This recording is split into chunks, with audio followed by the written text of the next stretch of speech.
Since अब हम balance sheet बना रहे हैं तो बैलेंस शीट के अंदर अब मुझे क्या करना है, अभी पीछे वाले पार्ट के अंदर मैंने क्या किया, सारे बैलेंस शीट्स के नोट टू द अकाउंट कर लिए, मतलब मेन हेडिंग्स कर ली कि क्या क्या चीजें आती हैं। इसके अंदर अगर आप लोगों ने ध्यान दिया हो तो सबसे पहले मेरे पास क्या आती थी, इक्विटी एंड लायबिलिटीज। सबसे पहले क्या आती थी, इक्विटी एंड लायबिलिटी। इस इक्विटी एंड लायबिलिटी के अंदर क्या होता है, तीन चीजें आती हैं। सबसे पहला क्या आता था, शेयर होल्डर फंड। फिर इसके बाद हम लोगों ने क्या सीखा, नॉन करंट लायबिलिटी। फिर हम लोगों ने क्या सीखा, करंट लायबिलिटी। यही सीखा, share holder fund, non current liability और क्या आता है, करंट लायबिलिटी। अब ना ये तो होगी हमारी हेडिंग्स, इसके नीचे सब हेडिंग्स भी आती हैं। सब हेडिंग का मतलब शेयर होल्डर फंड किन दो चीजों को मिला के बना हुआ है। शेयर होल्डर फंड मतलब शेयर होल्डर का पैसा, ठीक है जी। शेयर होल्डर का पैसा दो जगह मिला के बना हुआ है। एक हमारे पास आता है, ये एस वर्ड से निकाला है, शेयर से हमने क्या निकालना है, शेयर कैपिटल। ये हमारे पास क्या होने वाला है, note to the account number 1। आगे सिखाऊंगा इसका note to the account number 1 कैसे बन रहा है। ये हमारे पास क्या आता है, शेयर कैपिटल, ठीक है जी। सेकंड हेड मेरे पास आता है जी एफ। एफ का मतलब क्या, फंड। और यहाँ फंड का मैंने एक और नाम यूज किया हुआ है, which is reserves and surplus.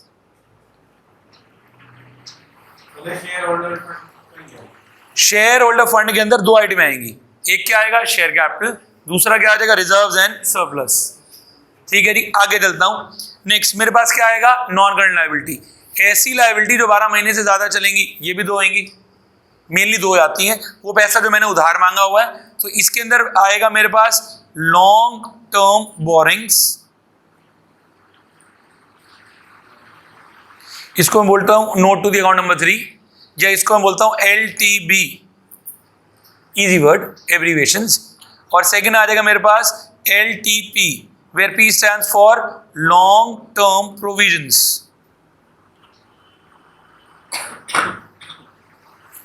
तो मेरे पास देखो, शेयर होल्डर फंड में दो आइटमें कौन कौन सी आई, share capital and reserve and surplus. Non current liability में दो आइटमें कौन कौन सी आएंगी, long term borrowings and long term provisions. पूरी बैलेंस शीट याद रखनी है, तो उसको याद रखने का तरीका क्या है, इसकी एब्रीविएशन याद रखो। SF से S किसके लिए, शेयर कैपिटल। F किसके लिए था, F के लिए हमने क्या कर दिया, reserve and surplus. Long term borrowing में दो चीज, यहाँ नॉन करंट लायबिलिटी में दो चीजें आई, एक क्या आया LTB, दूसरा क्या आ गया LTP, ठीक है जी। अब आ गया मेरे पास करंट लायबिलिटी। इसको याद रखना थोड़ा सा मुश्किल काम है। देखो, नॉन करंट लायबिलिटी में वो चीजें आई थी जो 12 महीने से ज्यादा चल रही हैं, तो करंट लायबिलिटी में कौन सी आती होंगी, जो 12 महीने तक चल रही हैं। तो यहाँ लॉन्ग टर्म की जगह क्या आ जाएगा, short term borrowings and short term provisions, ठीक है जी। और दो चीजें और बचेगी, इसको याद रखने का तरीका है toss, TOSS, where T stands for trade payable and O stands for other current liabilities। तो ये note to the account number 5, 6, 7 और 8, यहाँ से इसका क्या हो गया जी, टोटल। ये मेरी पूरी की पूरी कौन सी साइड आ गई, लायबिलिटी साइड।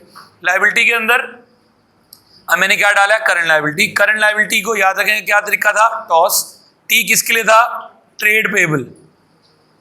ट्रेड पेबल याद है, हमने 11th में पढ़ा था, क्रेडिटर और BP will give me TP।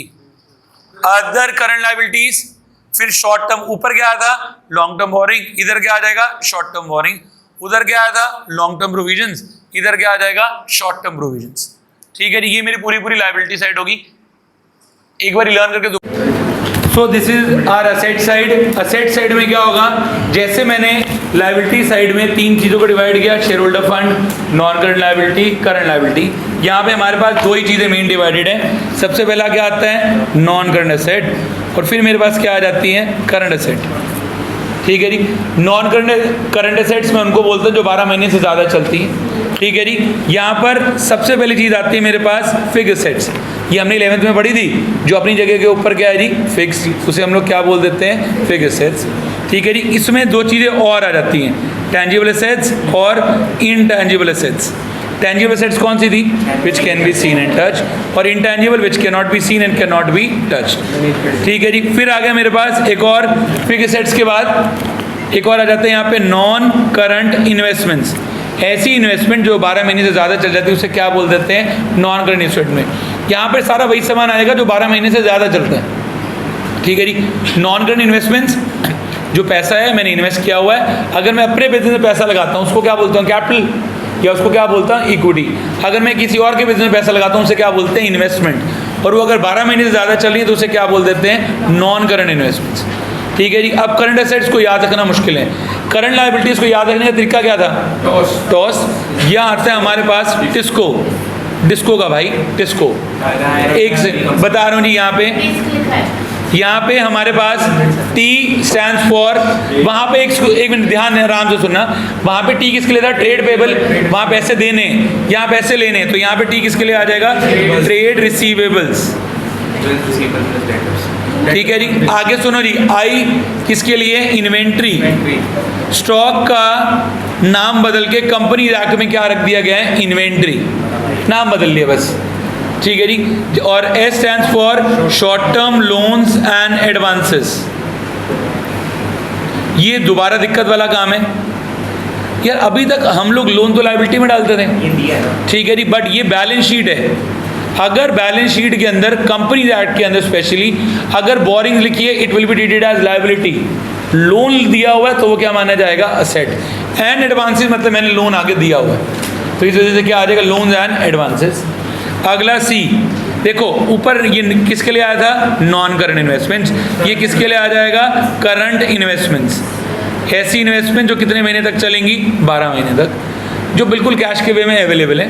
अगला C stands for cash and cash equivalents.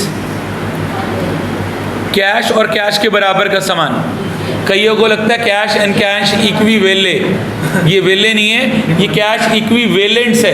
Cash और कैश के बराबर का सामान। लास्ट में O आपकी लाइफ लाइन है, जहाँ भी समझ में ना आए O लगा देना। वो किसके लिए है? अदर। किसके लिए आ जाएगा? Other current asset. वहाँ O किसके लिए था?